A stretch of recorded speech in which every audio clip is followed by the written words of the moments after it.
हमारे editor in chief Anurag Chadha sir ji इस session को आगे बढ़ाएंगे। बहुत बहुत स्वागत है सर आपका। और न्यूज़ वन इंडिया परिवार की ओर से हमारे editor in chief Shri Anurag Chadha जी और सीईओ श्री रवि कुमार जी, सांसद चंद्रशेखर आजाद जी का स्वागत और सम्मान इस मंच पर न्यूज़ वन इंडिया के महाकुंभ महामंथन में। कहते भी हैं कि राजनीति में जब आप आते हैं तो निश्चित रूप से अपने समाज की आप बात करते हैं, और जब आप सर्व समाज की बात करते हैं तो आप चंद्रशेखर आजाद बन जाते हैं। और जब चंद्रशेखर आजाद बन जाते हैं तो फिर आप अपनी आजाद जबान से ही वो आक्रामक तेवर दिखाते हैं जिसमें जनता के बीच में अपनी एक अलग पहचान बनाते हैं। उस पहचान आज यहाँ पर है और उतने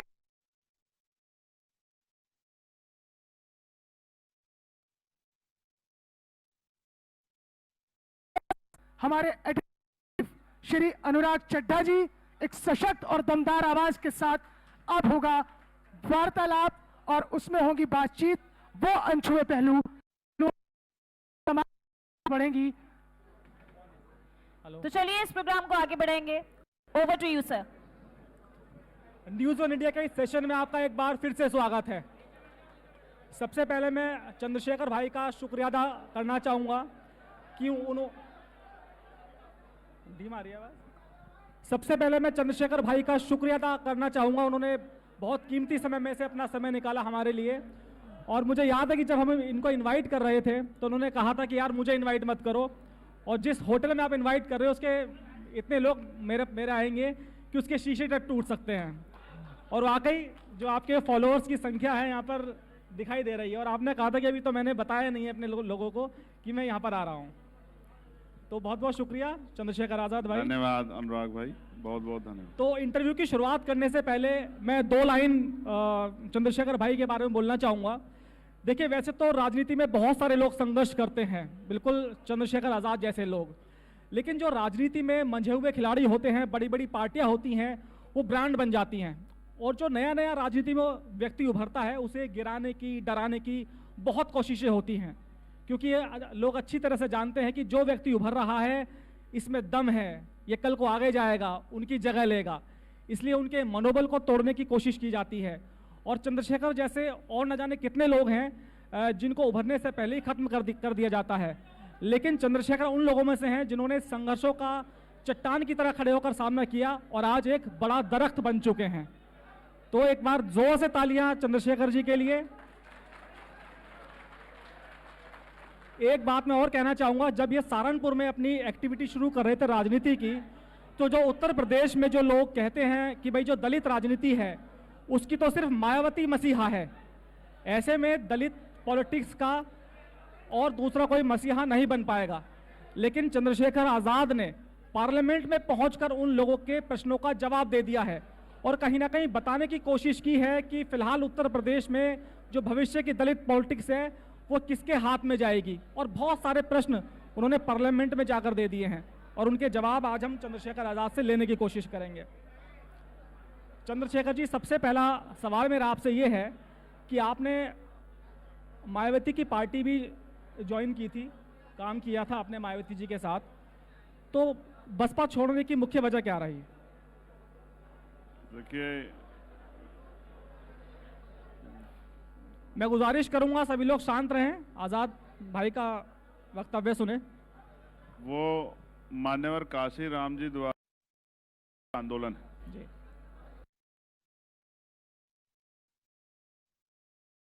प्रयास था 2000 कि वो ही आंदोलन आगे बढ़े। जब हम बाबा साहब को और अपने नेता काशीराम जी को याद करते हैं, आपने अपनी आखिरी पार्टी आरपीआई बनाई थी, लेकिन आरपीआई में उनको उस तरह से संघर्ष करने का मौका नहीं मिला, क्योंकि जो उस समय जो आरपीआई के लेफ्टिनेंट थे, आरपीआई के जो लीडर थे, उन्होंने काशीराम साहब को नकार दिया।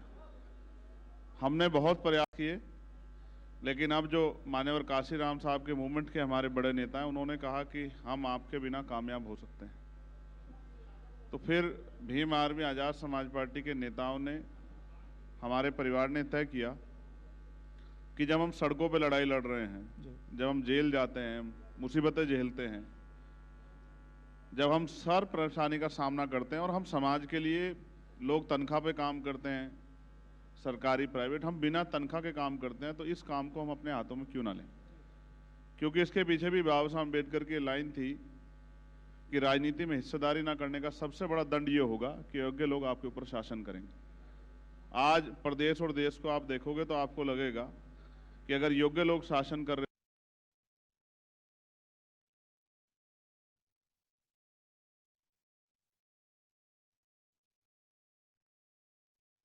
उम्मीद है कि ये फूले साहू अम्बेडकर और मान्यवर काशीराम साहब का अधूरा सपना जो है वो आने वाले समय में पूरा करेगा। आपने मायावती जी से भी कुछ रिश्ता जोड़ने की कोशिश की, आपने कहा मेरी वो रिश्तेदार है, लेकिन उन्होंने सार्वजनिक मंचों से कह दिया कि मेरा कोई भतीजा नहीं है।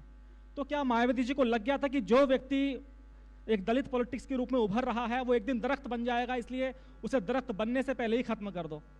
नहीं, मैं ऐसा नहीं मानता हूँ। वो हमारी बड़ी हैं और हमारी नेता भी हैं, और मैं तो आपके मंच से उनके दीर्घायु होने की कामना करता हूँ। वो स्वस्थ रहें और उनका आशीर्वाद हम पे बना रहे। हम हिस्ट्री जब पढ़ते हैं, अभी पार्लियामेंट में भी चर्चा हुई, एकलव्य के किस्से पे चर्चा हुई। एकलव्य द्रोणाचार्य के पास गए कि मैं आपका शिष्य बनना चाहता हूँ, और द्रोणाचार्य जी ने कहा कि मैं तुम्हें शिष्य नहीं बनाना चाहता। तो एकलव्य ने अपना काम नहीं छोड़ा। एकलव्य ने द्रोणाचार्य जी की मूर्ति बना के उसके सामने ही अपनी तैयारी शुरू कर दी, और एक समय आया कि वो एक ऐसे धनुधर बने जिनका कोई तोड़ नहीं था। तो मैंने भी, उन्होंने भले ही मुझे नकार दिया, लेकिन मैंने हमेशा उनको अपनी बड़ी माना, और मैंने उन्हीं की मूर्ति अपने मन में लगा के, मान्यवर काशीराम साहब की मूर्ति अपने मन में लगा के, और जो काम, आप ये समझिए कि उन्होंने बहुत काम किया, हम नकार नहीं सकते। आज हम आगरा में बैठे हैं।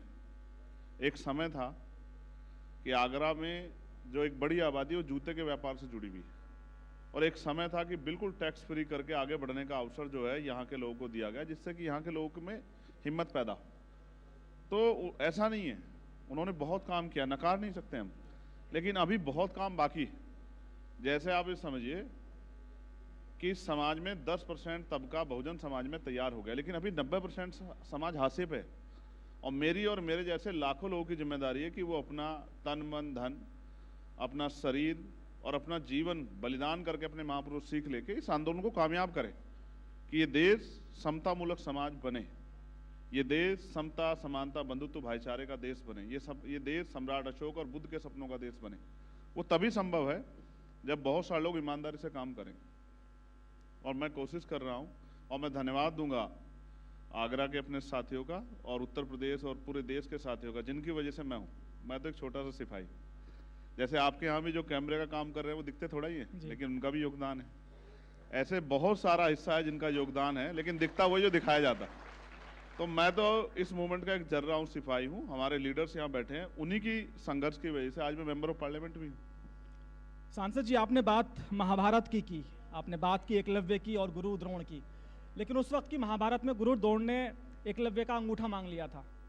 लेकिन अगर मायावती जी आपसे वो गुरु दक्षिणा के रूप में मांगे कि आप राजनीति छोड़ दो, तो क्या आज का एकलव्य राजनीति छोड़ देगा अपनी गुरु के लिए?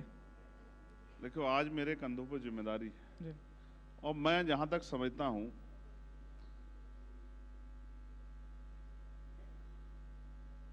बहन जी समाज का भला चाहती। मुझे नहीं लगता कि वो मेरा अंगूठा मांगेंगे। हो सकता है क्योंकि समय बदल गया है। आने वाले समय में उनका हाथ, जरूरी नहीं कि हमेशा गुरु शिष्य का अंगूठा ही मांगे। हो सकता है गुरु शिष्य की परीक्षा ही ले रहा हो, तो एक समय आ जाए कि गुरु कहे कि चलो अब तुम आगे बढ़ो, मैं तुम्हारे सर पे अपना हाथ रखता हूं, तो अब आगे बढ़ो। तो सोचो अगर ऐसा हो गया तो फिर भारत की राजनीति में क्या होगा।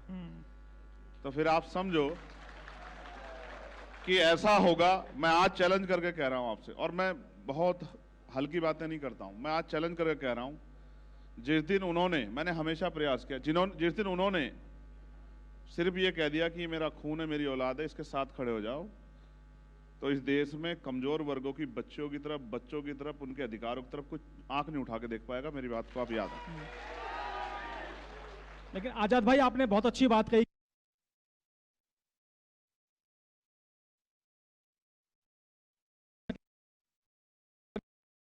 पहनता है 10 लाख के जूते पहनता है, उसको राजनीति में उतारा है। वो 50 करोड़ की घड़ी पहने, वो 50 करोड़ के जूते पहने, मैं बड़ा खुश हूं। मेरा भाई, ये क्या दिक्कत होती है? क्या वो अकेला है जो घड़ी पहनता है? क्या वो अकेला है जो जूते पहनता है? बगैर बाकी लोग क्या बगैर घड़ी के रहते हैं? बाकी लोग क्या बगैर जूतों के रहते हैं? और हमने तो बहुत दिनों तक, मैं तो आगरा में बैठ के कह रहा हूं, हमने तो यहाँ जूते बना बना के अपना पेट पाला है। अगर हम जूते पहनने लगे, मगर सोचो कि अगर हम अपने अधिकारों को छीनने वालों को जूते मारने लगे, तब क्या होगा? आप सोचो। लेकिन आजाद भाई, अगर हम आपकी राजनीतिक गुरु की बात करें, चूंकि आपने कहा कि मैंने अपने मन मंदिर में उनकी तस्वीर बसा रखी है, 2007 में मायावती जी की सरकार पूर्ण बहुमत से बनी, 2012 में अखिलेश जी की सरकार आई और मायावती जी एक तरह से हाशिए पर चली गई। 2014 का चुनाव जी, जहां बसपा शून्य पर रही, उसके बाद 2022 की अगर मैं बात करूं तो मात्र एक एमएलए, अगर मैं गलत नहीं हूं तो वापस चलो 2019 की भी बात कर। 19 की बात मैं इसलिए नहीं करूंगा क्योंकि 19 में एक कॉकटेल गठबंधन था। चलो 17 जो की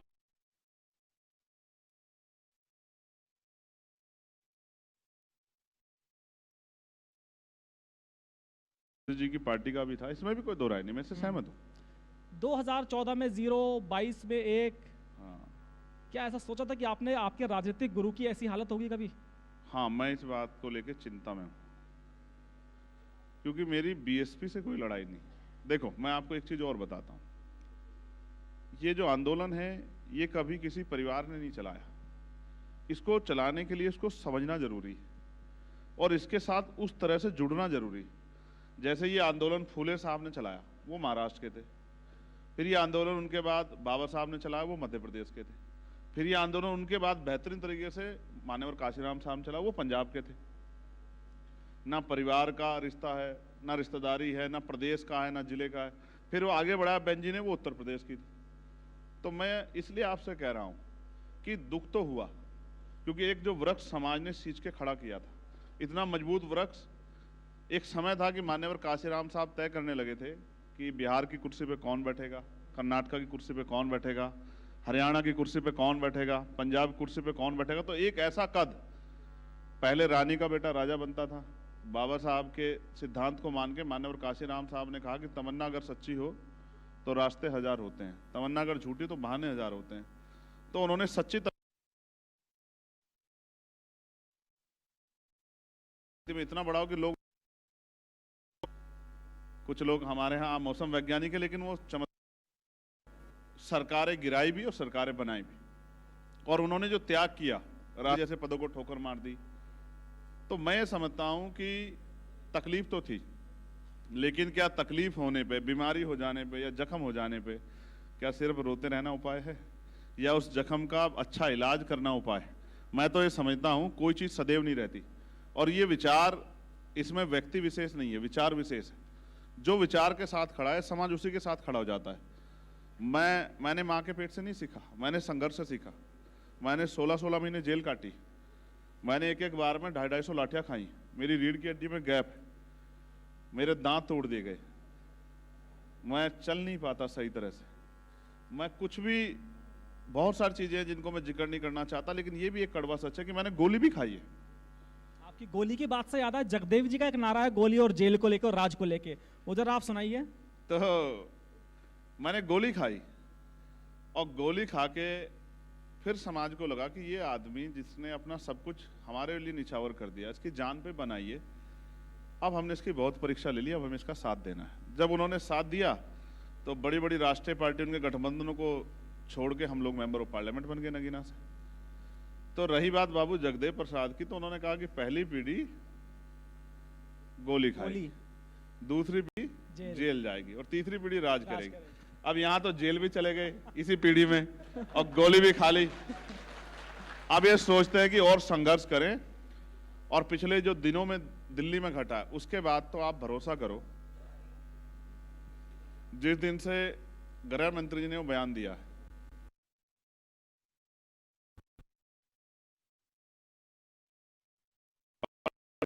रहता हूं जैसे बहुत कुछ छिन गया हो। मन आता है कि सड़कों पे उतर के सरकार को बताएं कि हम जवाब दे सकते हैं। साथियों से भी चर्चा करते हैं, फिर सोचते हैं भी कुछ पार्टी आंदोलन कर रही है, उनको कर लेने दो, क्योंकि अब हम पे विकल्प है। हम इस बार एक हरियाणा में एक कहावत है, मैंने हरियाणा चुनाव लड़ा, वो कहते हैं रड़ काट देंगे। इस बार हम सरकार की रड़ काट देंगे, हमने भी तय कर लिया है। और हम पे 14 अक्टूबर 1956 भी एक रास्ता है। मैं आज आपके माध्यम से कहना चाहता हूं कि अगर कोई बाबा साहब अंबेडकर का अपमान करने का प्रयास करेगा तो 14 अक्टूबर 1956 भी हम पे एक रास्ता है, सरकार भूले ना। और उसके अलावा हम पे संकल्प रास्ता। मैंने कल ही अपने एक बड़े नेता से कहा कि एक दिन के आंदोलन से क्या होगा, ये तो आपने बहुत कर लिया, अगर हिम्मत है तो चलो जंतर मंतर पे अनिश्चितकालीन आंदोलन करते हैं, क्या तो सरकार झुकेगी या फिर हम खत्म हो जाएंगे, तय करो अगर लड़ना है। क्योंकि हम रोज लड़ रहे हैं, कभी लड़ते हैं रेप हो गया, कभी हत्या हो गई, कभी घोड़ी रोक दी, कभी किसी चीज पे थक गए। परमानेंट सोल्यूशन ढूंढ रहे, जैसे बाबा साहब ने कहा political power is the master की, ये भी एक सोल्यूशन है। इसकी तरफ भी मेरा लोगों को आगे बढ़ाने का ध्यान है कि भाई पॉलिटिकल पावर हासिल कर लो तो कोई भी आपको ना लाठी मार पाएगा, ना आपका अपमान कर पाएगा, ना आपके अधिकार छीन पाएगा, बल्कि आपकी कलम में ताकत होगी, जिसे चाहे रोजगार दे देना और जिसे चाहे पैरों पे खड़ा कर देना, जिसकी चाहे जिंदगी बदल देना। मैं गांव में जाता हूं, सड़कें नहीं, पीने के पानी की व्यवस्था नहीं है। प्रधानमंत्री की योजना जल नल योजना अच्छी योजना है, लेकिन अभी तक पटरी नहीं चढ़ी है, गांव खुदे पड़े। तो ये भी एक रास्ता है जो मैंने आपको कहा कि सत्ता में आके भी हम लोग इस काम को कर सकते हैं। लेकिन मैंने उनसे कहा कि एक संकल्प मेरे साथ कर लो कि अगले 2.5 साल घर नहीं जाएंगे, दिन रात मेहनत करेंगे और 2027 में पहली इनके ताबूत में, भाजपा के ताबूत में पहली कील उत्तर प्रदेश से ठोकने का काम करेंगे, उत्तर प्रदेश में राजकाज लाने का काम करेंगे। सांसद जी, 2024 के चुनाव का जो नतीजा आया जी, उसमें संविधान ने बड़ी भूमिका निभाई। जितने भी जिसमें पॉलिटिकल लोगों ने जितनी चर्चाएं की, जितना मंथन किया, उसमें लगा कि अगर संविधान की बात अगर लोगों तक नैरेटिव नहीं बनाते तो कहीं ना कहीं भारतीय जनता पार्टी का उत्तर प्रदेश में हाल नहीं होता। अब आपने बाबा साहेब का जो अपमान है उसको पुरजोर तरीके से उठाया। अमित शाह जी को एक तरह से आपने धमकाया भी है कि समाज ये अपमान भूलेगा नहीं, आप देखते रहिए आगे क्या होगा। तो क्या है मंशा सांसद चंद्रशेखर की? देखो, हमें हमारे गुरुओं ने सिखाया कि बोलने से गुस्सा निकल जाता है, तो दिल में रखो और समय आने पे जवाब दो। हम 2 अप्रैल को निकले, हम 21 तारीख को निकले, हमने कई मामलों पे एक दिन का धरना प्रदर्शन कर लिया, लेकिन अब मैंने तय किया कि मार्च के बाद मैं घर नहीं बैठूंगा। उत्तर प्रदेश की कोई गली, कोई मोहल्ला, कोई तहसील, कोई कस्बा, कोई शहर हम लोग नहीं छोड़ेंगे जहां जाके हम लोगों से नहीं कहेंगे कि अगर अपमान समझते हो तो अपमान का हिसाब भी चुकाना सीखो। तो मैंने कहा कि जिस कुर्सी पे बैठ के हमारे लोगों को अपमानित किया जा रहा है, वो कुर्सी हम इनके नीचे तक खींच लेंगे। और फिर जैसे काशीराम साहब ने कहा था कि मैं करोड़पति को रोडपति भी बना सकता हूं, तो मैं आपसे कहता हूं कि जिन्होंने ये किया है उनसे वो कुर्सियां हम लोग छीन लेंगे जिन कुर्सियों पर बैठ के वो इतने अहंकार में है। मतलब आप केंद्र सरकार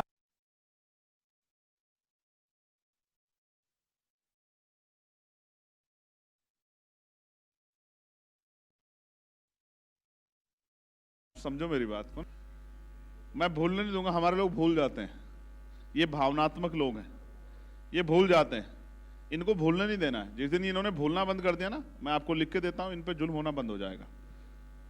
हमारे एक बड़े नेता 90 साल के मुझे मिले, अभी बीकानपुर में एक घटना हुई थी उसमें, तो उन्होंने मुझसे कहा कि याद रखो जिस दिन आप करो मरो पे उतर आए उस दिन आपकी हत्या होनी बंद हो जाएगी। और मैंने उस बात को बहुत सोचा, जाके मैं वकील हूं, हर चीज को तर्क की कसौटी पे ले जाता हूं, तो मैंने सोचा उन्होंने क्यों कहा। उन्होंने कहा कि हम संविधान, पुलिस, इंटेलिजेंस, LIU, IB और फोर्स, अर्धसैनिक बल, आर्मी सबके होते मर रहे हैं, तो हमें ये सोचना है कि अगर जीना है तो मरना आना पड़ेगा। और जिस दिन मैं फिर कहता हूं अपने लोगों को, एक बार जीने की ठान लो और जीना भी वो सम्मान का, चंद्रशेखर जी, मैं केवल इसीलिए कह रहा था कि जो हमारे लोगों की मेमोरी होती है बहुत शॉर्ट टर्म मेमोरी होती है। जैसे कोरोना आया, कोरोना में लाखों लोगों की जान गई, उसके बाद लगा कि जब भी चुनाव होगा बीजेपी बहुत बुरी तरह से चुनाव हारेगी। दूसरा मैं नैरेटिव आप बताना चाहूँगा राम मंदिर के बारे में। जब राम मंदिर बना यहाँ पर, उसका उद्घाटन प्रधानमंत्री जी ने किया, तो एक लहर चल गई कि भाई अब तो बीजेपी ने राम मंदिर का नैरेटिव सेट कर दिया है और यहाँ पर बीजेपी सुनामी ला देगी राजनीति में, लेकिन ऐसा हुआ नहीं। तो लोगों के बीच में जो मुद्दा है ये लंबे समय तक कैसे जिंदा रखेंगे, क्योंकि मुद्दे आते हैं चले जाते हैं। देखिए, उसी के लिए मान्यवर काशीराम साहब ने कैडर तैयार किया और मुझे खुशी है कि आज उत्तर प्रदेश में हम पे इतना अच्छा नेतृत्व है कि वो इस कैडर के काम को मिशन 78 के जरिए तेजी से आगे बढ़ा रहा है। फिर आपने जब कहा कि कोरोना काल वो इतना तकलीफ दे था, और अभी झांसी की घटना आपने देखी, इस बार भी कितने लोगों की जान गई, अभी जयपुर में एक घटना घटी। फिर कह रहा हूं, भारत में लोगों की जान की कीमत कम है। और मुझे इस पे ये भी ऐतराज है कि मीडिया उस तरह से घटनाओं पे चर्चा नहीं कराती, जवाब नहीं मांगती, क्योंकि मीडिया को देख के ही परसेप्शन बनता है। मीडिया चाहे तो बड़े से बड़े आंदोलन को छोटा दिखा दे, और मीडिया चाहे तो एक छोटे से आंदोलन को बहुत बड़ा विरोध दिखा दे। तो मीडिया का भी कहीं ना कहीं दोष रहा, कोरोना काल हो या राम मंदिर का जो निर्माण कार्य हुआ। मगर जनता के जो मुद्दे हैं वो भी आज लोगों को समझना पड़ेगा। ये 21वीं सदी है, लोगों के पास सोशल मीडिया है, लोगों के पास फोन है, लोगों के पास तंत्र, लोग देखते हैं कि भाई ये सरकार जो कर रही है ये वास्तविकता में अच्छा काम कर रही है, ये सिर्फ दिखावा कर रही है। और आज जनता सरकार की सच्चाई से वाकिफ हो गई। हम 2 सीटों पे लड़े 2024 में, एक नगीना, दूसरी डुमरियागंज। डुमरियागंज में हम एक दिन पहले हमने तय किया कि हमारी लीडरशिप ने कि चुनाव लड़ना है, और आपके जान के खुशी होगी 81,000 से ज्यादा वोट हमें पड़े। बड़ी तीसरी राष्ट्रीय पार्टी को 30-32 हजार वोट पड़े। और ये सोचिए कि अगर हमने पहले से वहां तैयारी की होती, जबकि लोग मन बना चुके थे, तो परिणाम वही होता जो नगीना में था। लोग अब समझदार हो गए और लोग देख रहे हैं कि कौन उनके लिए लड़ रहा है।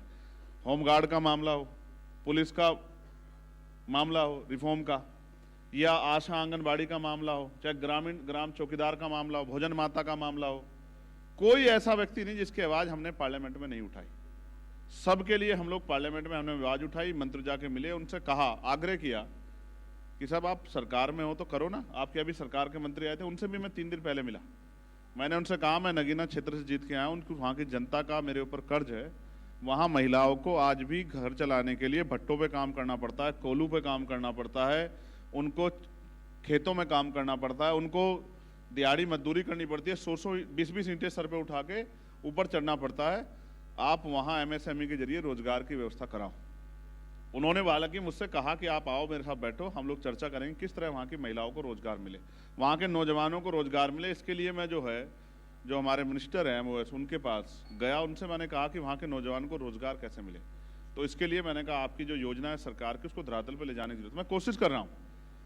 राजनीति का मतलब ये नहीं कि सिर्फ विरोध करना है, हमारी कोशिश है कि किसी भी तरह से लोगों के काम आ सके, उनको आंसू पूछ सकें, उनके ज़िंदगी में खुशहाली ला सकें।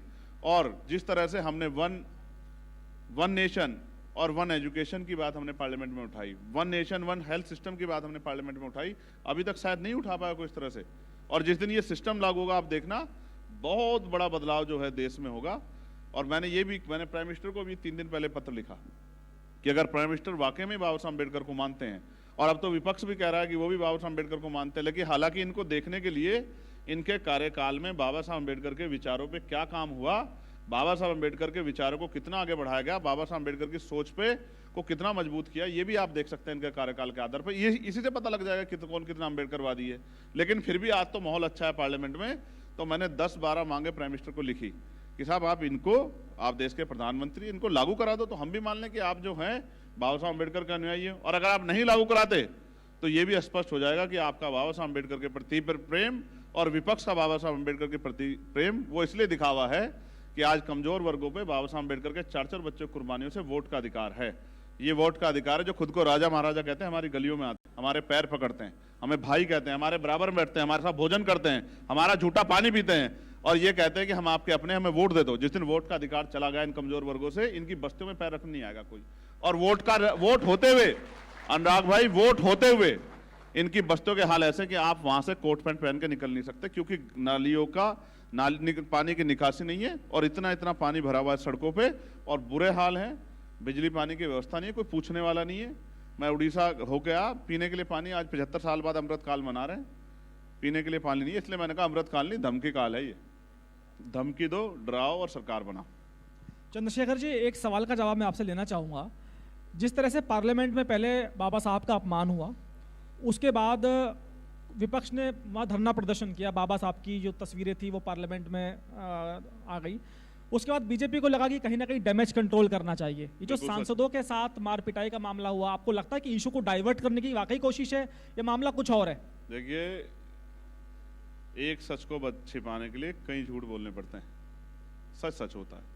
तो कई तरह के प्रयास किए गए, हालांकि विपक्ष के साथी उनके जाल में फंस गए, इसलिए पूरा मामला डाइवर्ट करने की कोशिश की। लेकिन मैं आपको ये भी बता दूं कि वो जो विपक्ष वहां विरोध कर रहा है, ये विरोध उनका नहीं है।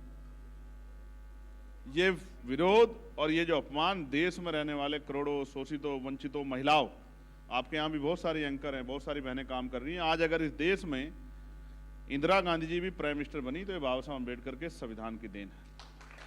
अगर हमारे यहाँ उत्तर प्रदेश में हमारी नेता बहन जी 4-4 बार चीफ मिनिस्टर बनी महिला होने के बाद, तो ये बाबा साहब अम्बेडकर के संविधान की देन है। और अगर देश में जो खुद को चाय बेचने वाला कहते हैं और वो खुद कहते हैं कि मैं पिछड़े वर्ग से आता हूं, अगर पहले तो रानी का बेटा राजा बनता था, अगर वो भी प्राइम मिनिस्टर बने या आदिवासी मुख्यमंत्री महिला जो है वो राष्ट्रपति बनी, ये बाबा साहब अम्बेडकर के संविधान की देन है। और मैं बैठा हूं बाबा साहब अम्बेडकर के संविधान की देन, एक प्राइमरी स्कूल का हेडमास्टर का बेटा जो मेंबर ऑफ पार्लियामेंट है और देश की सरकार से अपने सवाल पूछता है पार्लियामेंट में खड़े होकर, ये इस देश के संविधान ने दिया, जिसने हजारों साल की व्यवस्था को इतनी बड़ी चोट दी और समता समानता का के जो है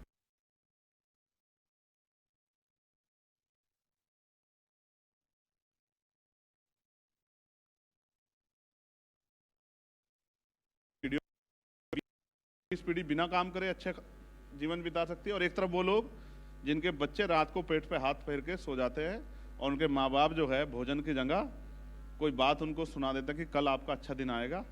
इस तरह की व्यवस्था भी आज भारत में है। चंद्रशेखर जी, एक सवाल फिर दोबारा से मैं मायावती जी से रिलेटेड आपसे पूछना चाहूंगा।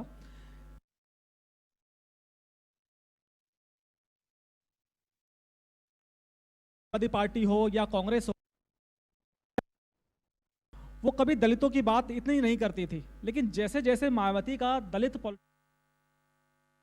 दलितों को लगा कि भाई मायावती अब उनकी मसीहा नहीं रही हैं और उन्होंने उनको राजनीतिक शक्ति देने से मना कर दिया, तो उसके बाद मुझे लगा कि तमाम दलों में होड़ लगी दलितों को लुभाने की कि भाई हम ही आपके सबसे बड़े मसीहा हैं।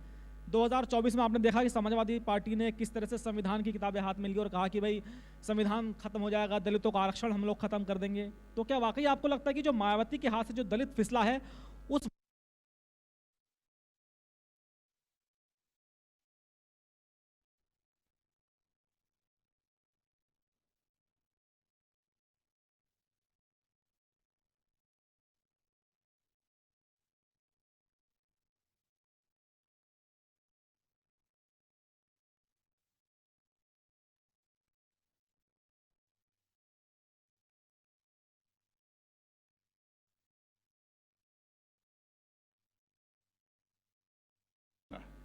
और एक मजबूत आंदोलन भीम आर्मी के रूप में 2014 से शुरू हुआ।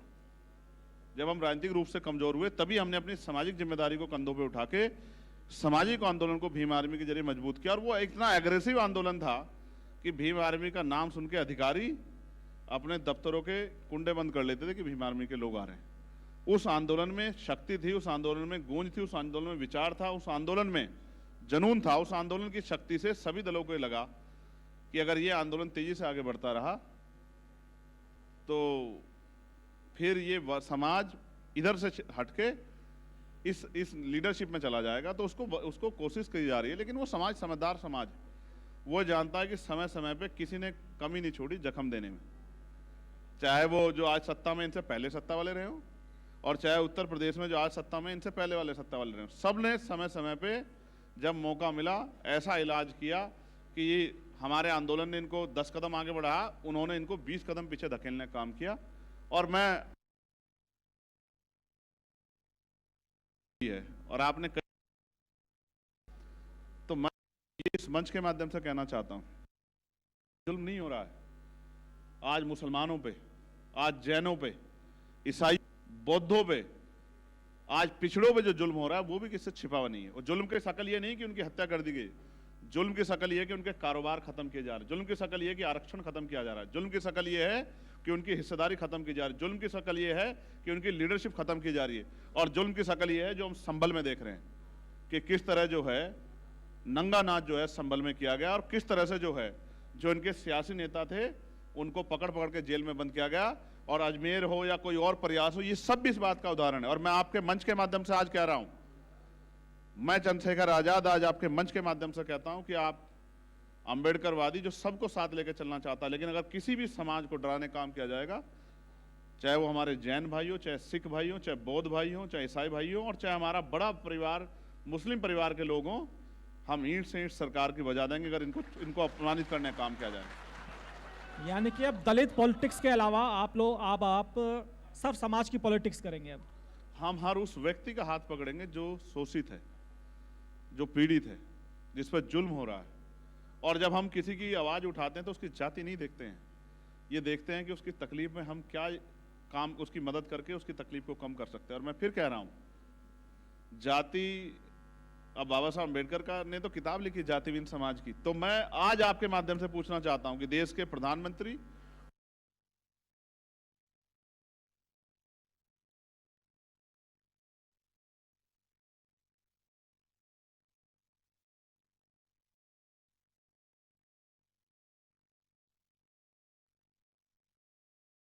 कि इस देश से जातियां खत्म कर दिया समर्थन करती हैं, तो आप समझ लेना, मैं अपने समाज को भी कहना चाहता हूं, बहुजन समाज को, तो आप समझ लेना कि वो आपकी हितैषी हैं। और अगर वो कहें कि जाति व्यवस्था बना के रखेंगे, आपको पीटेंगे, आप पे जुल्म भी करेंगे, आपके अधिकार भी छीनेंगे और बाबा साहब का पोस्टर भी लहराएंगे, तो आप ये भी समझ लेना कि उनका अपना स्वार्थ है। चंद्रशेखर जी, जहाँ तक मायावती जी की बात है, तो दलित समाज की वो हीरो थी जब वो उत्तर प्रदेश की मुख्यमंत्री जब बनी, तो दलितों का सम्मान ऊंचा हुआ और उनको लगा कि उनका अपना कोई है। और मैंने कई बार उनकी कवरेज की, मैं उनके खुद, जैसे आप उनके फ़ैन हैं, आप उनको अपना गुरु मानते हैं, मैंने भी उनकी कार्य करने की क्षमता देखी। एक बार सुबह की बात है कि मैंने रात में एक खबर चलाई थी, मैं एक नेशनल चैनल में काम करता था, कि एक शादी थी, शादी में कुछ बदमाश कन्यादान का लिफाफा लूटकर फरार हो गए। और न्यूज़ चैनल में बहुत छोटी सी पट्टी चली, लेकिन उस जिले के एसएसपी को सुबह मायावती जी ने उठा लिया कि भाई ये तेरे क्षेत्र में घटना कैसे हुई, और उस एसएसपी को पता नहीं था कि ये कन्यादान का लिफाफा भी छीना है। तो ये मायावती के काम करने का वाकई तरीका भी था। एक बार की मैं आपको घटना बताऊं, वो एक काशीराम योजना में जो आवास बनते हैं वहाँ गई थी, तो उन्होंने लाउड स्पीकर के माध्यम से पूछा अपने लोगों से कि भाई आपके यहाँ पानी आता है, नहीं आता है, मुंह उठा के ऊपर। तो चौथी मंजिल वाले लोगों ने कहा आप पानी आता है, तो मायावती जी ने कहा अधिकारियों से मत डरो, अगर नहीं आता तो बताओ, ये अधिकारी ऊपर पानी भर के लाएंगे बाल्टियों में। तो ये मायावती का एग्रेशन था और लोग उससे बहुत खुश होते थे। ये जो महापुरुषों ने हमें संघर्ष करके, आप देखें ना बाबा साहब का संघर्ष, अपने 4 बच्चे कुर्बान कर दिए, सुख सुविधाएं छोड़ दी। मान्यवर काशीराम साहब ने अपनी पूरी जिंदगी अपने परिवार को भी नहीं देखा, पिता की डेथ हुई नहीं गए, बहन की शादी हुई नहीं गए। तो ये तो हमने अपने बहन जी ने भी, बहन जी आज भी हमारी हीरो, हमने ये उन्हीं से सीखा। और मैं कहता हूँ ये तो आपने पुरानी पिक्चर देखी, अब जब मौका मिलेगा तो अब नई पिक्चर देखना। अब मैं आपसे बस उसी पॉइंट, मैं चंद्रशेखर भाई उसी पॉइंट पर आ रहा हूँ, नई पिक्चर क्या होगी मैं वही जानने की कोशिश कर रहा हूँ, क्योंकि आप वो नेता हैं, आप जनता के बीच में जाते हैं, अपने समाज के लोगों के बीच में जाते हैं, और जिस जाति के लोगों पर जुल्म होता है उनके बीच में जाते हैं। तो इसीलिए आपके फॉलोवर्स की संख्या लगातार बढ़ रही है, और इसी का नतीजा है कि आज आप देश की पार्लियामेंट में पहुंचे हैं, जहां पर लोग आपको पहुंचने नहीं देना चाहते थे। उनका भी भला हो जो नहीं चाहते थे उनका भला हो, और जो चाहते थे उनका ज्यादा भला हो। रही बात, मैं आपसे फिर ये कहूंगा, ये लड़ना हमने अपने महापुरुषों से सीखा है, और ये आज से नहीं तो लंबे समय से चली आ रही इस देश में। वर्ण व्यवस्था, जाति व्यवस्था और ये सांप्रदायिकता, ये सब चला आ रहा है धर्म के आधार पे, फिर अब जाति के आधार पे जुल्म जो है सदियों चला आ रहा है। और ये गुस्सा नहीं है, ये हमारा तरीका है जिससे हम अपने लोगों का मनोबल बढ़ाते हैं और उनको उनकी शक्ति का एहसास कराते हैं। मैं तो फिर आपसे कह रहा हूं, अब जब मौका मिलेगा तो मैं आपको चैलेंज करके कहता हूं कि एनसीआरबी का डाटा आप देख लेना, जो काम 50 साल में नहीं हुआ वो 1 साल में होगा, मेरी बात को आप याद रखें। और ये भी डाटा देख लेना, अगर नियत हो सरकार की, जैसे मैं आपका यहां का जिक्र करूंगा, मैंने एक कारोबार की बात की थी आपको, जूता व्यापारियों की। अब जूता व्यापारियों ने यहां की सरकार को पत्र लिखा वित्त मंत्री को कि साहब हम पे से जीएसटी का टैक्स कम करो, क्योंकि आप तो रोजगार नहीं दे रहे, लेकिन हम यहाँ लाखों लोग जो हैं उस जूते के व्यापार से जुड़े हुए हैं। एक जूता बनता है जो मशीन से बनता है, मशीन मैन्युफैक्चरिंग होता है, एक जो हाथ से बनता है, जो हैंडीक्राफ्ट जिस दायरे में हम उसको लाते हैं। तो उन्होंने कहा कि आप ये देखो कि जहां भी उत्तर प्रदेश में हाथ से जूता बनता हो उसको आप जो है एक अलग कैटेगरी बना के इस पर टैक्स कम कर दो, जिससे ये लोग आगे बढ़ पाए। लेकिन अभी तक मैंने भी पत्र लिखा, लेकिन वित्त मंत्री ने सुत नहीं ली। मगर आप सोचो कि सरकार रोजगार देने में फेल हो रही है और ये लोग रोजगार दे रहे हैं। मशीन से जूता बनेगा तो 1 घंटे में 50 जोड़ी जूते बन जाएंगे, 100 जोड़ी, लेकिन हाथ से बनेगा तो 1 दिन लगेगा। लेकिन जब सरकार रोजगार नहीं देखती, रोजगार के दूसरे अवसर है तो इनका टैक्स क्यों नहीं कम करती सरकार? और मैं इनसे भी कह रहा हूं, सरकार कम करे ना करें, जब हमें मौका मिलेगा तो टैक्स नहीं कम करेंगे, सब्सिडी भी देंगे आप लोगों को, आप चिंता मत करो। चंद्रशेखर जी, एक सवाल मेरा फिर मायावती जी से जुड़ा है। मायावती जी के बारे में कहा जाता है कि वो उनकी पार्टी गरीबों की पार्टी है, लेकिन पैसा बहुत है, ये सब जानते हैं। खैर, मैं इसमें कोई कमेंट नहीं करूंगा। लेकिन जो टिकट देने की प्रथा है, जब तो कोई व्यक्ति चंदा नहीं देता तब तक पार्टी में टिकट नहीं मिलता, चाहे पार्टी के कितने पुराने नेता हों और जो या चुनाव जीतने की दक्षता रखते हों, उनको भी टिकट नहीं मिलता। शायद यही कारण है कि आज बसपा अपने हाशिए पर है। और एक सवाल इसमें मेरा ये भी है कि चंद्रशेखर आज़ाद की पार्टी भी अभी गरीब पार्टी है, क्या वो भी चंदा लेकर टिकट देंगे या वाकई दक्ष लोगों को टिकट देंगे? देखो, मैं शायद आप जवाब नहीं दे पाओगे अनुराग भाई। आप मुझे ये बता दो कि बीएसपी के पास कितना फंड है, अगर आपको एग्जैक्ट जानकारी, और फिर ये भी बता दो कि कांग्रेस, समाजवादी, टीएमसी और भाजपा के पास कितना फंड है, ये भी बता दो। और ये भी बता दो इलेक्ट्रल बॉन्ड से चंदा किसको मिला, ये भी बता दो पूरे देश को। आज आपके चैनल के माध्यम से पता लग जाए कि चंदा देके धंधा लोगों का काम इस देश में कौन कर रहा है। और आप सारे सवाल उनमें पूछ रहे, वो सरकार में नहीं, ना वो विपक्ष है ना सरकार में। आप मुझसे सरकार में पूछते तो मैं बताता किस तरह इस देश को दोनों हाथ से लूटा जा रहा है। डबल इंजन की सरकार नीचे से भी लूट रही है और ऊपर से भी लूट रही है, और जनता की जेब खाली हो रही है। रही बात टिकटों की, तो हमारे यहाँ जो पॉलिसी है वो पॉलिसी किसी पार्टी पे नहीं है, चाहे 100 साल पुरानी हो चाहे 70 साल पुरानी हो। हम लोकशाही में हैं और हमारी स्टेट की टीम तय करती है कि किसको लड़ाना है, और वो जिले से आती है बात, और वो जिसको तय करते हैं मैं उनसे ही कह देता हूं, जो स्टेट के प्रभारी। अक्सर वो कहते हैं कि आपको साइन करने चाहिए, मैं कह देता हूं कि आप ही करो, मेरा काम तो एक कार्यकर्ता का है। हमारी पार्टी विचारधारा के आधार पर है। और रही बात, मैं उनको भी प्रोटेक्ट नहीं कर रहा, उनके ऊपर आरोप लगे, इनका जवाब उनको देना है। लेकिन ये सच है कि पैसे की राजनीति से गरीबों के अंदर जो नेतृत्व था, जो संघर्ष का नेतृत्व था, वो नेतृत्व आना बंद हो गया है। और इसमें सिर्फ पैसा नहीं, इसमें परिवार भी योगदान में आता है। आज कोई लीडरशिप उठा के देख लो किसी पार्टी की, सब कहते हैं कि हम परिवारवाद के खिलाफ हैं, लेकिन सबके यहाँ बराबर है। लेकिन ये भी एक कड़वा सच है कि हम इन दोनों चीजों से दूर होके, और मैं आज इस मंच से आपसे कहता हूं, कोई नहीं कह पाएगा, ऑन रिकॉर्ड कह रहे हैं, हमारे लीडर सुन रहे हैं, मैं आज आपको इस मंच से कहता हूं कि मेरे परिवार में जो आने वाली पीढ़ी है वो इस पार्टी में अगर काम भी करना चाहेगी तो वर्कर बन के काम करेगी, लीडर बन के कभी नहीं काम करेगी। और मैं कोशिश करूंगा कि वो किसी और प्रोफेशन में जिसमें उनका दिल हो उसमें जाके काम करें। क्योंकि अगर मेरे बाद कोई आंदोलन को चला पाएगा तो वो चला पाएगा जिसने मेरी तरह जुल्म सहा होगा या जिसमें लड़ने की शक्ति होगी। मेरे परिवार का बच्चा जो है, जो सुख सुविधा में पलेगा क्योंकि मुझे तनख्वाह मिलती है, वो नहीं लड़ पाएगा।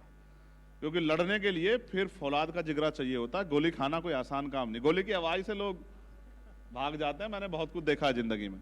मैंने एक बार में 250-250 लाठियां खाई हैं, और जब रीढ़ की हड्डी चटकती है ना तो पसीना कहां से आता है आप शायद ना जानते हो, मुझे पता है।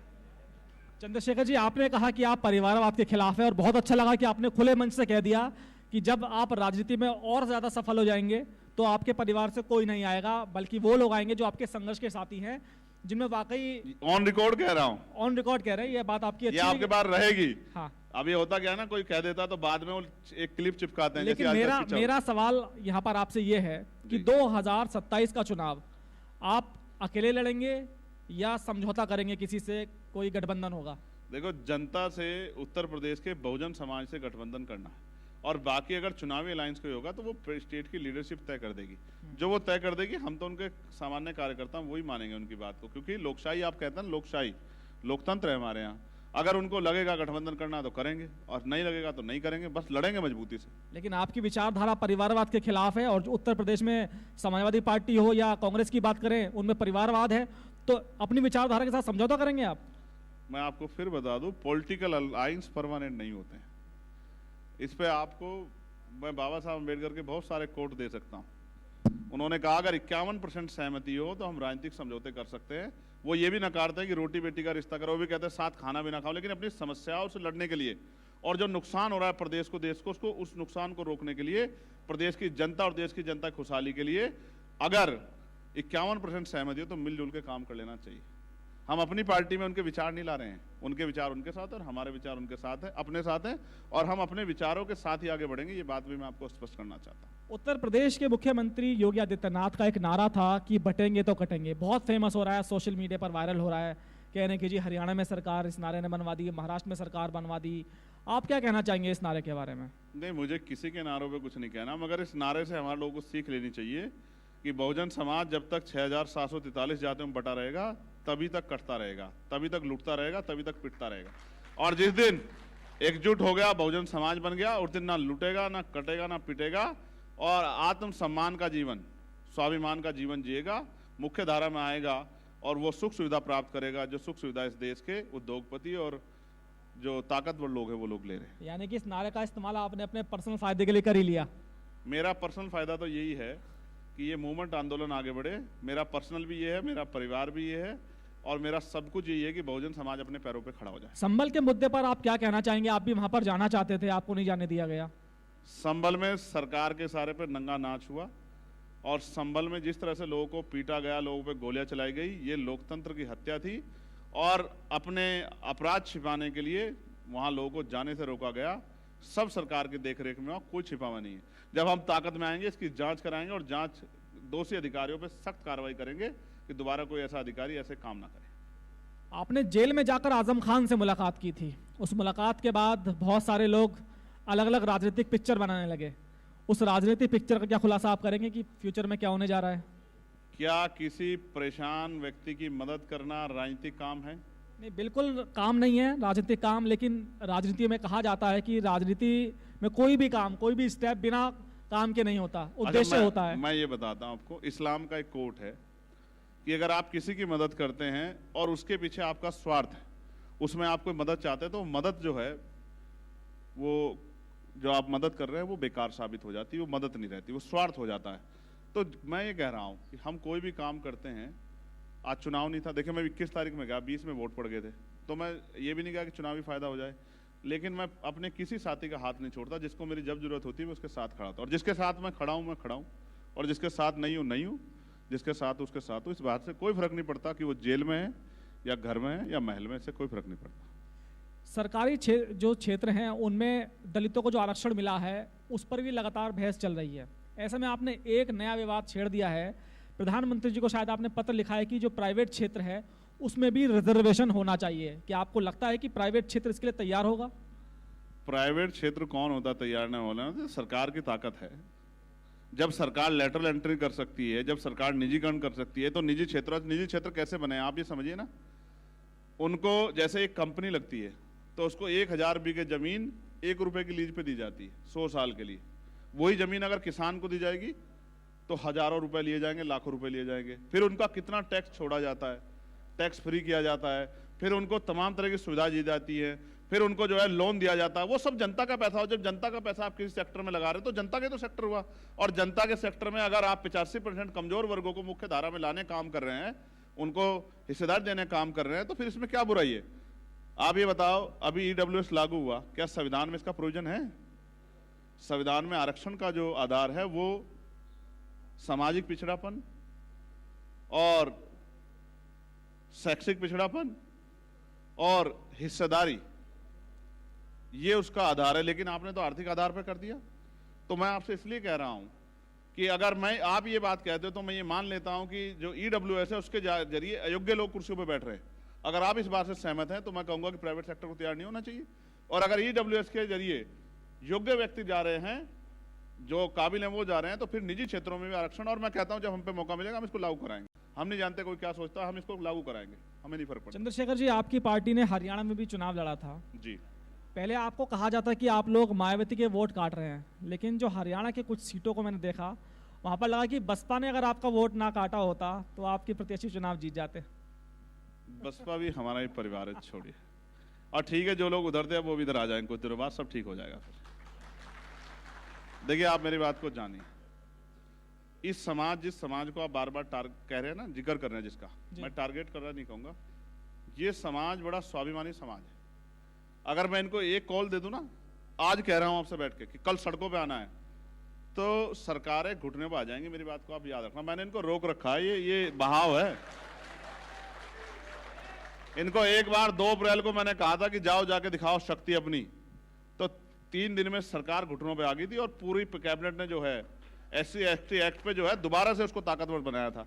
मैं इनको रोक के बैठा हूं कि मान जाओ, अभी समय आने पे तुम्हारी ताकत का यूज किया जाएगा, रुक जाओ। चंद्रशेखर जी, जब भारतीय जनता पार्टी कहीं चुनाव हारती है या कहीं चुनावी मंथन की बात होती है या कांग्रेस की बात, तो उनके इंटरनल लोगों से मेरी बात होती है, वो कहते हैं कि भाई हम लोग अलग अलग इलाकों में दलित पॉलिटिक्स इस्टेब्लिश नहीं कर पाए हैं। दलितों के नेता तो बहुत हैं लेकिन स्टेबिलिटी वो नहीं कर पाए हैं। उत्तर प्रदेश में मायावती जी की कमी के बाद एक दलित नेता की जगह खाली है, तो क्या माना जाए, इस मंच से आप कहेंगे कि उत्तर प्रदेश में वो कमी पूरी हो गई है चंद्रशेखर आज़ाद के रूप में? नहीं, आपका सवाल आपको दोबारा कहना पड़ेगा, ये बड़ा कंफ्यूजिंग सवाल है। सवाल मेरा ये था चंद्रशेखर जी कि मैं पश्चिमी यूपी की बात करता हूँ। ठीक है। पश्चिमी यूपी में जब भारतीय जनता पार्टी चुनाव हारी, तो जो उनके नेताओं से मेरी बात हुई तो उन्होंने कहा कि भाई हम लोग भाजपा में दलित लीडरशिप डेवलप नहीं कर पाए हैं। नेता तो बहुत हैं लेकिन इस्टेब्लिश नहीं कर पाए हम लोग। ठीक है।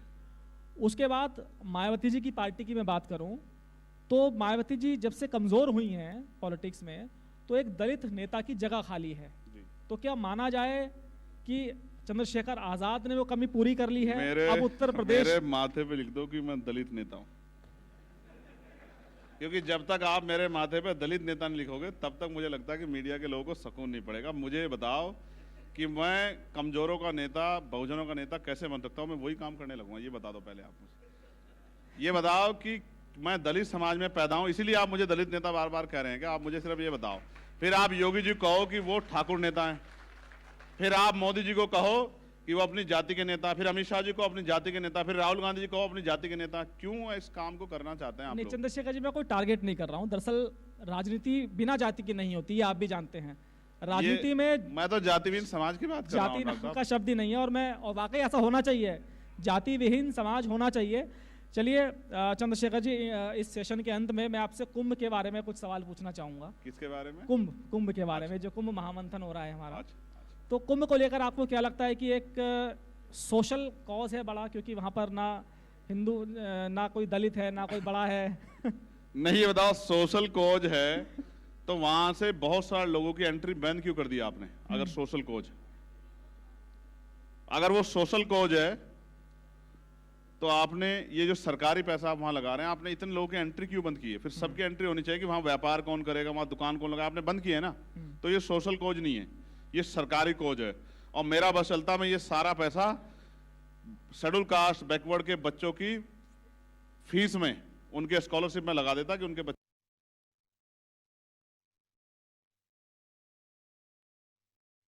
उन्नति के बगैर सामाजिक गैर बराबरी दूर होने के लिए इनकी आर्थिक उन्नति भी होना जरूरी, जिसका किसी सरकार पे कोई रास्ता नहीं है। हम लोगों पे इसका आर्थिक उन्नति का रास्ता है और हम लोग आर्थिक उन्नति करेंगे, इनको मुख्य धारा में लेके आएंगे और तब आप देखना समाज में बदलाव होगा। तब वो होगा जो बाबा साहब अम्बेडकर चाहते थे, वो नहीं, नारा लगाने से नहीं बनेगी बात। चलिए चंद्रशेखर जी, बहुत बहुत शुक्रिया आपका, आपने अपनी राय बहुत बेबाकी से रखी और आपकी बातों को सुनकर मुझे लगा, पहले तो आप मायावती जी के बारे में काफ़ी बोलते थे, लेकिन मुझे लगता है कि इन दिनों रिश्ते बहुत अच्छे हुए हैं और 2027 में मुझे लगता है कुछ वाकई बड़ा होने वाला है। बहुत बहुत शुक्रिया चंद्रशेखर भाई। धन्यवाद धन्यवाद धन्यवाद धन्यवाद, बहुत बहुत धन्यवाद। अभी सांसद जी एक अभी रुकेंगे, एक मिनट अभी समय, एक मिनट अभी समय है। चंद्रशेखर जी एक मिनट अभी समय है भैया, सम्मानित होंगे अभी, एक मिनट। चंद्रशेखर जी, क्योंकि बहुत शुक्रिया, आपका आभार, आपने अपना कीमती समय हमें दिया और आप युवाओं को बहुत प्रेरित कर रहे हैं। युवा आपकी तरफ बहुत आकर्षित होता है और इसलिए कहा भी जाता है कि संघर्षों के साये में बदलाव की अग्नि जलती है, उस और जमाना चलता है जिस और जवानी चलती है। बहुत बहुत आपका मैं इसको थोड़ा सा इसको कंप्लीट कर देता हूं। हाँ प्लीज, जरूर। कि संघर्षों के साये में घनघोर जवानी पलती है और इतिहास उधर झुक जाता है जिस ओर जवानी चलती है। बहुत बहुत और एक मिनट। हाँ, मैं एक चीज बोलूंगा, एक चीज। हाँ, चंद्रशेखर जी, क्योंकि doctor Rajat Arora, MD Yashoda group of hospital के, वो उनके सम्मान में अभी स्टेज पे हैं। प्लीज नारेबाजी नहीं। हाँ, तो अभी उनके सम्मान में डॉक्टर रजत अरोड़ा, जो कि एमडी हैं यशोदा ग्रुप ऑफ हॉस्पिटल के, उनको नारेबाजी। 1 मिनट भैया।